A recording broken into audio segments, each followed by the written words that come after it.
नमस्कार, हमारे छत्तीसगढ़ में आपका स्वागत है। मैं हूं आपके साथ भावना त्रिपाठी। रुख करेंगे प्रदेश की तमाम बड़ी खबरों की ओर।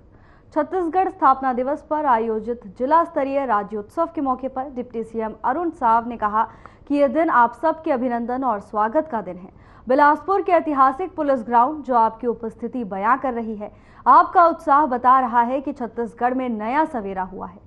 उन्होंने इस मौके पर पूर्व प्रधानमंत्री भारत रत्न स्वर्गीय अटल बिहारी वाजपेयी को भी याद करते हुए छत्तीसगढ़ राज्य बनाने के लिए आभार व्यक्त किया। तो वहीं डिप्टी सीएम ने कहा कि छत्तीसगढ़ महतारी की पावन भूमि है, जहां बड़े बड़े संत, महात्मा, मनीषी, समाज सुधारक पैदा हुए हैं। इस दौरान राष्ट्रीय ग्रामीण आजीविका मिशन, स्वच्छ भारत मिशन जैसी योजनाओं की आकर्षक प्रदर्शनी भी लगाई गई।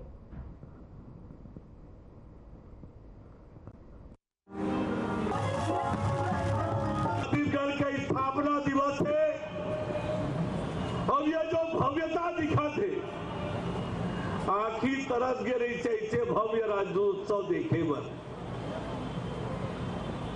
आज ये बिलासपुर के ऐतिहासिक पुलिस ग्राउंड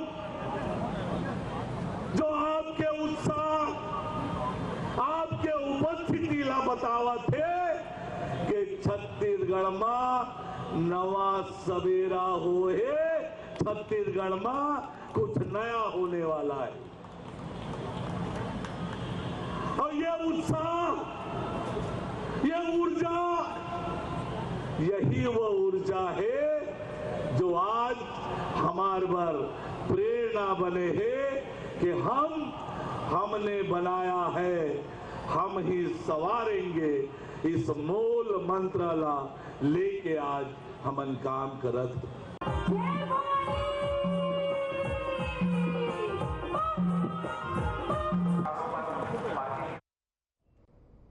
छत्तीसगढ़ राज्य स्थापना दिवस राज्योत्सव 2024 का आयोजन गरियाबंद जिले के गांधी मैदान में 5 नवंबर को किया गया, जहां रंगारंग कार्यक्रम के साथ राज्योत्सव को मनाया गया।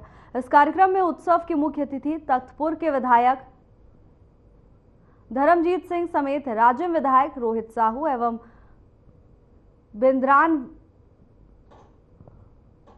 बिंद्रानवागढ़ विधायक जनक ध्रुव भी शामिल हुए। बता दें कि राज्योत्सव कार्यक्रम में शासकीय योजनाओं को प्रदर्शित करने के लिए इस कार्यक्रम में गरियाबंद जिले के सभी विभागों द्वारा प्रदर्शनी लगाई गई थी, जिसकी सराहना करते हुए मुख्य अतिथि धर्मजीत सिंह ने लुत्फ उठाया।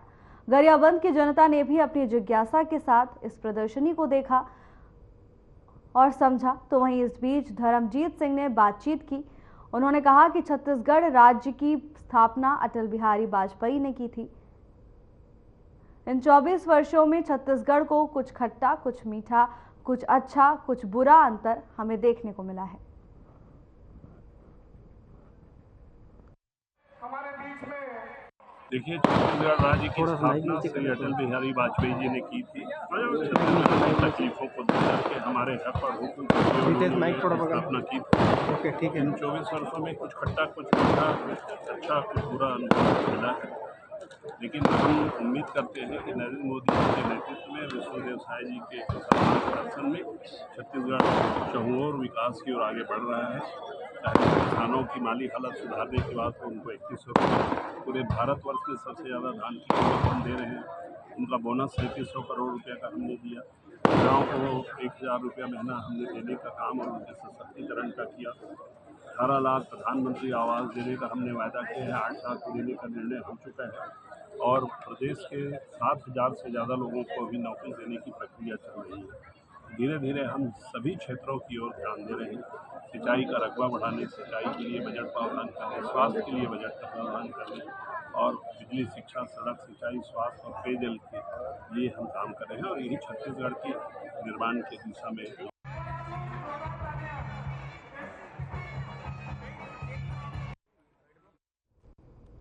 बीजेपी प्रदेश महामंत्री संजय श्रीवास्तव ने कांग्रेस पर निशाना साधा। उन्होंने कहा कि बागेश्वर धाम की धर्मांतरण के खिलाफ यात्रा से कांग्रेस घबरा गई। कांग्रेस हमेशा धर्मांतरण की पक्षधर रही है और हम धर्मांतरण के खिलाफ हैं। इस यात्रा का स्वागत करते हैं। कांग्रेस संतों को सलाह न दे। समर्थक कांग्रेस और धर्मांतरण के समर्थक प्रदेश कांग्रेस के अध्यक्ष दीपक बैज को जरूर ये खराब लग रहा होगा कि बागेश्वर धाम जी इस धर्मांतरण के खिलाफ में जब पदयात्रा कर रहे हैं तो निश्चित रूप से उनको तकलीफ हो रही है। बागेश्वर धाम को यह सलाह देना कि यहां पदयात्रा की बजाय माननीय मोदी से मिलकर कानून बनाए, जिन कानूनों पर कांग्रेस को विश्वास नहीं है, जिस कानून का उल्लंघन कांग्रेस के नेता करते हैं, प्रदेश कांग्रेस के नेता करते हैं, इसका ताजा उदाहरण बलरामपुर की घटना, सूरजपुर की घटना और बलौदा बाजार की घटना इस बात को इंगित करती है। अब इस देश के जो संत हैं उनको भी क्या कांग्रेसी सलाह देंगे? मुझे लगता है कानून से ज्यादा मजबूत इस देश के नागरिक हैं जो स्वयं इस बात को समझते हैं कि देश हित में धर्मांतरण ठीक नहीं है। लोक लुभावन पैसे का लालच देकर धर्मांतरण कराना ये कांग्रेस के लिए हो सकता है ठीक हो, लेकिन ये देश के नागरिकों के लिए ठीक नहीं है। इसलिए हम बागेश्वर धाम की इस पदयात्रा का स्वागत करते हैं। इस देश में, इस प्रदेश के अंदर में धर्मांतरण का कोई मतलब नहीं है और धर्मांतरण का कोई औचित्य नहीं है। हम इसका विरोध करते हैं।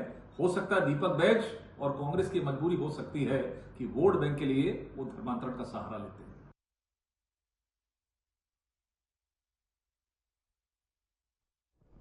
खबर लोरी, जहां डॉक्टर की लापरवाही से एक 7 साल के बच्चे की मौत हो गई, जिसके बाद से ही अस्पताल परिसर में हंगामा मच गया और डॉक्टर का सच सामने आया। आखिर क्या है पूरा मामला, देखिए इस रिपोर्ट में।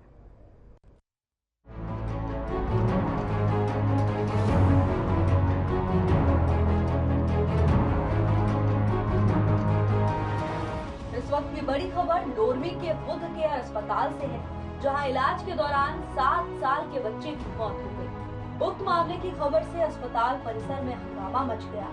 मामले की जानकारी मिलते ही स्वास्थ्य विभाग की टीम और एसडीएम पुलिस बल के साथ अस्पताल की जांच करने पहुंची, जहां पर पाया गया कि डॉक्टर तो है, पर संचालक डॉक्टर गोकुल कुमार के पास मान्यता प्राप्त दस्तावेज नहीं, जिस कारण बच्चे को सही इलाज नहीं मिलने से बच्चे की मौत हो गई।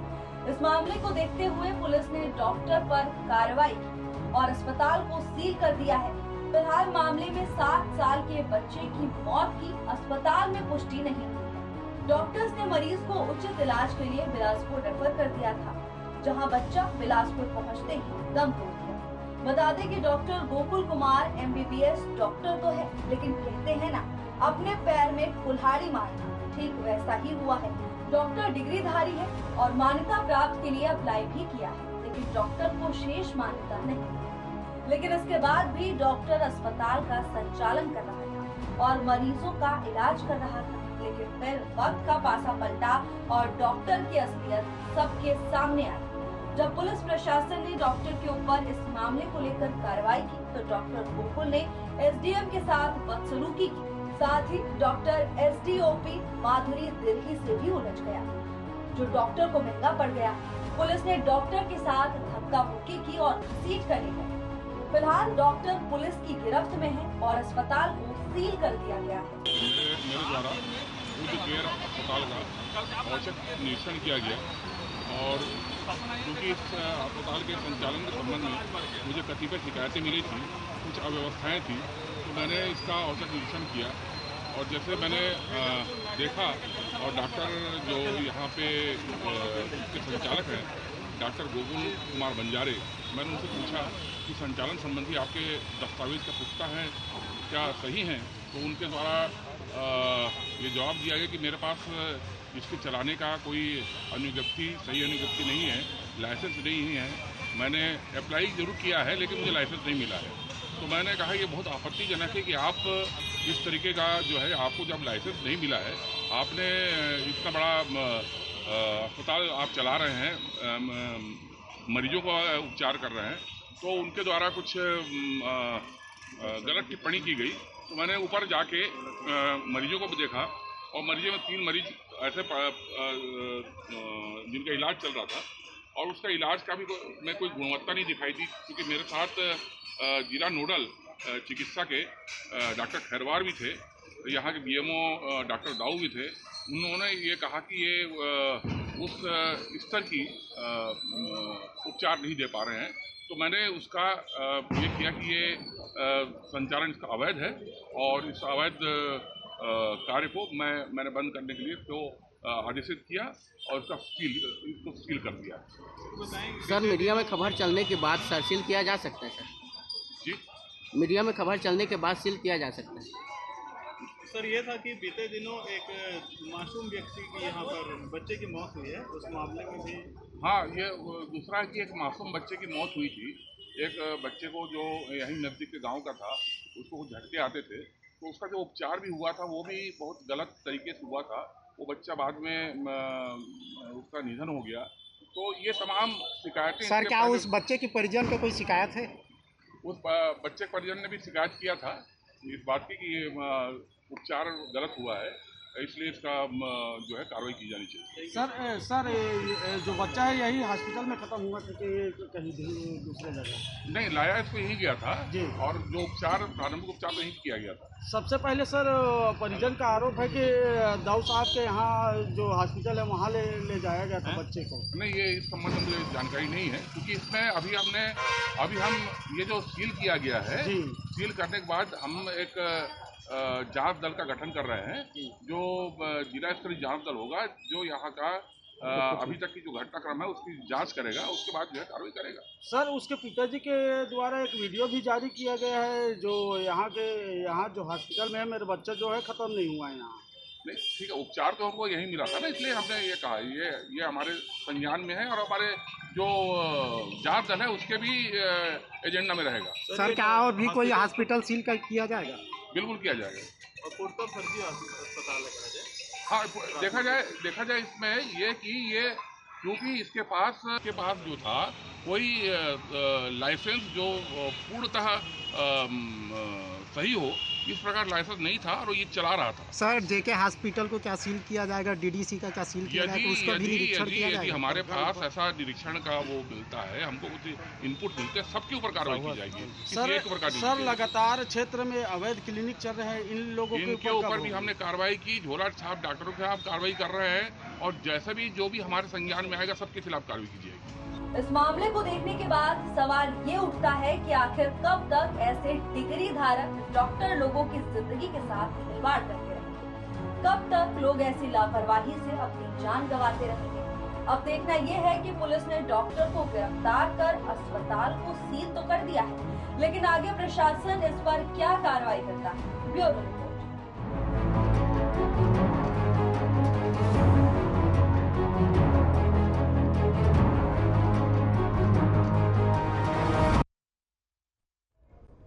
नवा रायपुर के अटल नगर में राज्योत्सव 2024 का आयोजन किया जा रहा है। 3 दिवसीय यह राज्योत्सव 6 नवंबर तक चलेगा। करतल ध्वनि से उनका स्वागत करेंगे। समारोह में उपस्थित युवाओं, माताओं, बहनों, बुजुर्गों, बच्चों सहित सभी नागरिकों का भी मैं पुनः स्वागत करता हूं, सत अभिनंदन करता हूं। जिन लोगों ने संयुक्त मध्य प्रदेश के समय छत्तीसगढ़ में जन्म लिया और बड़े हुए, वे लोग तब और अब के फर्क को बहुत अच्छी तरह से जानते हैं। उन्हें याद होगा कि किस तरह छत्तीसगढ़ में बार बार अकाल पड़ता था, किसानों को रोजी रोटी की तलाश में पलायन करना पड़ता था, मजदूरों को आंदोलन करना पड़ता था, आदिवासियों का शोषण होता था, युवाओं के पास रोजगार नहीं था, महिलाओं के पास अधिकार नहीं था, गांवों में गरीबी पसरी हुई थी, शहरों में गंदगी पसरी हुई थी। जो अविभाजित मध्य प्रदेश की राजधानी भोपाल थी, वो यहां से कोसों दूर था। यहां से आवाज बहुत देर से वहां पहुंच पाती थी। इससे भी कहीं ज्यादा देर सरकार की योजना और कार्यक्रम को छत्तीसगढ़ तक पहुंचने में लग जाता था। तब छत्तीसगढ़ में भूख थी, पीड़ा थी, उपेक्षा थी। इस स्थिति में छत्तीसगढ़ को अलग राज्य बनाने की मांग तेज हुई। सौभाग्य से जब अटल जी प्रधानमंत्री बने, तब उन्होंने छत्तीसगढ़ के लोगों की पीड़ा को समझा और यहां के लोगों की मांग को पूरा करते हुए अलग छत्तीसगढ़ राज्य का निर्माण किया। 1 नवंबर 2000 को छत्तीसगढ़ अलग राज्य बना। तब से लेकर अब तक 24 साल पूरे हो गए हैं। आज छत्तीसगढ़ विकास की नई ऊंचाइयों की ओर तेजी से बढ़ रहा है। यह राज्य उत्सव राज्य की इन्हीं उपलब्धियों का उत्सव है। कल मध्य प्रदेश के माननीय मुख्यमंत्री श्री मोहन यादव जी की उपस्थिति में राज्योत्सव 2024 की शानदार शुरुआत हुई। आज भी रायपुर के साथ साथ पूरे छत्तीसगढ़ में हर जिला मुख्यालय में यह उत्सव मनाया जा रहा है। कल इस 3 दिवसीय उत्सव का समापन होगा। रायपुर में कल के मुख्य समारोह में माननीय उपराष्ट्रपति जी श्री जगदीप धनखड़ जी मुख्य अतिथि होंगे।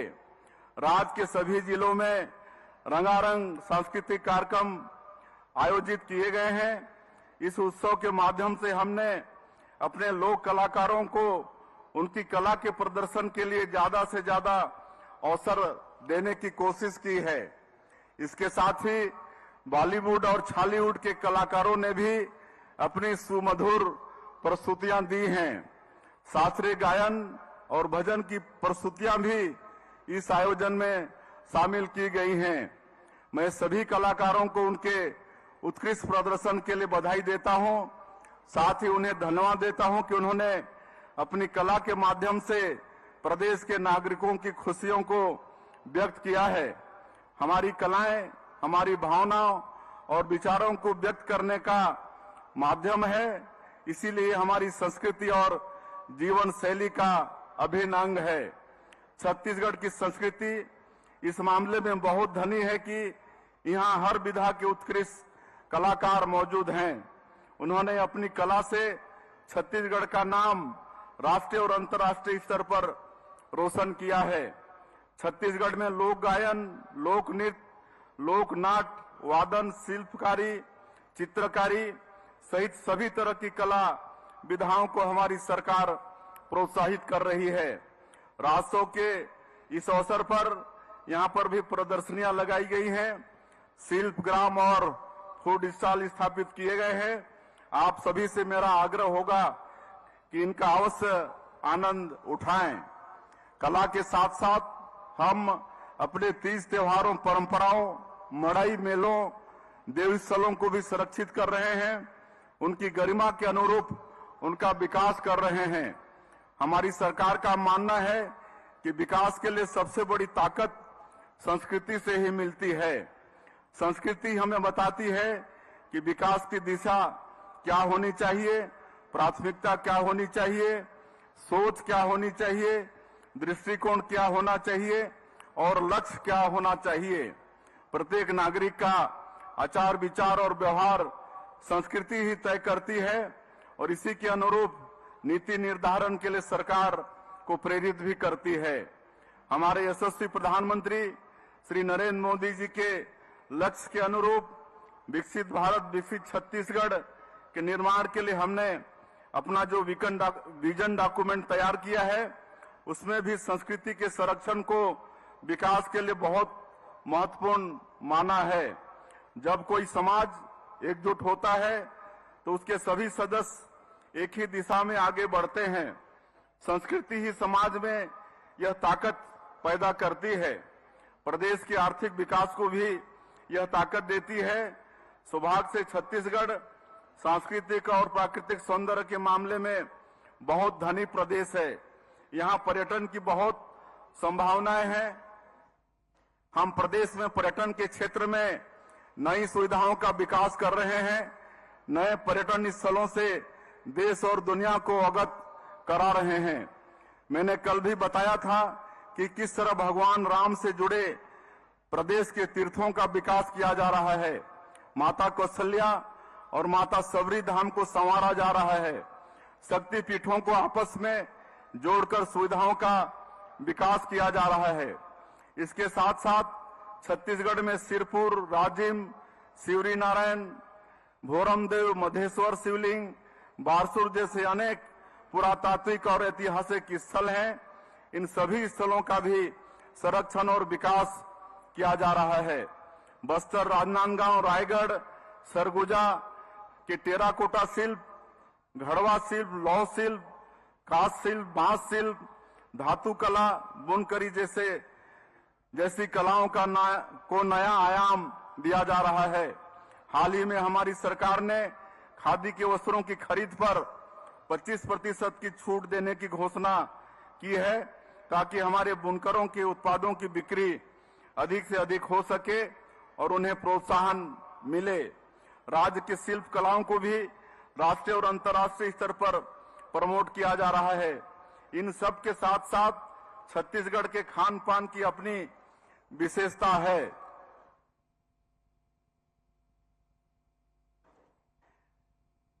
मैं यह पहले ही कह चुका हूं कि संस्कृति का संरक्षण और संवर्धन हमारी सरकार की सर्वोच्च प्राथमिकताओं में शामिल है। छत्तीसगढ़ राज्य हमने बनाया है, हमने संवारा है और आगे भी इसे हम ही संवारेंगे। मैं छत्तीसगढ़िया संस्कृति के इस जश्न राज्योत्सव के अवसर पर आप सभी को फिर से एक बार बहुत बहुत बधाई देता हूं। आप लोगों से कल इसी मंच पर फिर भेंट होगी। कल माननीय उपराष्ट्रपति जी की गरिमामय उपस्थिति में राज्य अलंकरण समारोह होगा। छत्तीसगढ़ के विकास और संस्कृति में उत्कृष्ट योगदान देने वाले विभूतियों को कल इस मंच पर अलंकृत किया जाएगा। मैं आप सभी को कल के समारोह में शामिल होने के लिए एक बार फिर से न्योता देता हूं। जय हिंद, जय छत्तीसगढ़, जय जोहार। कतका सुंदर बात हमारे मुखिया माननीय मुख्यमंत्री जी कहिन है। संस्कृति पर समूचा मानवीय जो जीवन है वो केंद्रित है और पर्यटन और संस्कृति विभाग हर ऐसन बेरा में अपन काम ला दिखाए कर एक ठन बहुत ही सुंदर 2 ठन किताब छापे हैं, जेकर विमोचन पर हम आमंत्रित करबो हमार माननीय राज्यपाल महोदय जी ला। और संस्कृति पर्यटन विभाग के तरफ से सबले पहली छत्तीसगढ़ पर्यटन पत्रिका के विमोचन करत हवन। संगवारी हो ये पत्रिका में छत्तीसगढ़ पर्यटन विभाग के अधिकारी कर्मचारी सबो भिड़ के ये बात ला सिद्ध करीन है कि छत्तीसगढ़ आज नैसर्गिक सौंदर्य का गढ़ है। छत्तीसगढ़ में आज खाली हमन आपमन नहीं, छत्तीसगढ़ के अलावा भारत। फिलहाल के लिए बस इतना ही। जल्द हाजिर होंगे नई अपडेट्स के साथ। नमस्कार।